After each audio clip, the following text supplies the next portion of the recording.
Sequences and summation notation, part 4.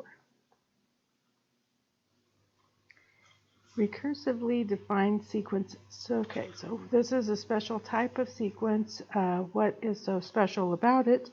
If I want to know the nth term, I have to know some or all of the preceding terms. That's called a recursive defined function. It's easy to recognize because it has this notation. Okay, so I need to know some or all of the preceding terms.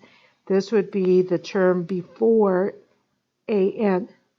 So I would have a1, a2, a3, an.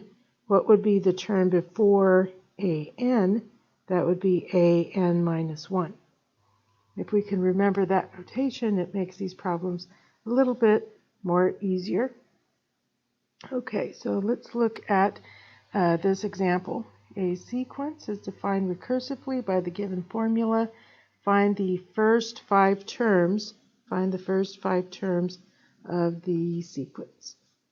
Okay, so we want to find A1, we want to find A2, A3, A4, and A5. This goes on forever, but we're just asked to find the first 5 terms. Okay, for A1, we know n is equal to 1. Well, maybe we really didn't need that because we were already given that that was 24.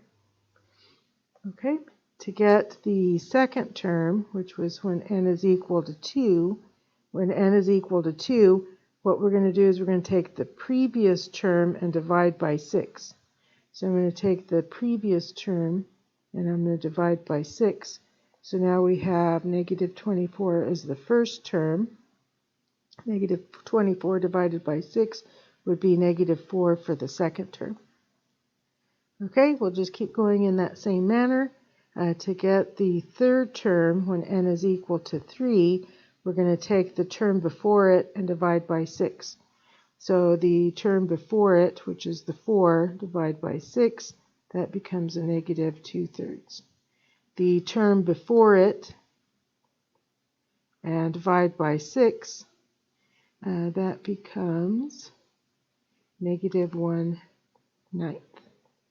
The term before it divided by 6 would be a negative 1/54, and there would be the first 4 terms. Okay, recursive, we want to find the nth term. The nth term depends on some or all of the terms before it. Okay, a sequence is defined recursively. Find the first 5 terms. Okay, so we need an A1, we need an A2, we need an A3, we need an A4, and we need an A5. That would be finding the first 5 terms. The first 3 terms are all 1.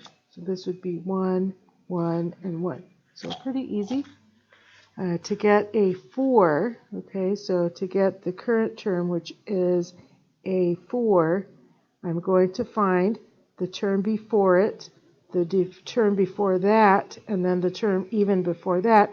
I'm going to go back 1, 2, 3 terms, and I'm going to add them all together. So we're going to go back 1, 2, 3 terms, and we're going to add all those together. 1 plus 1 plus 1 is going to give us 3.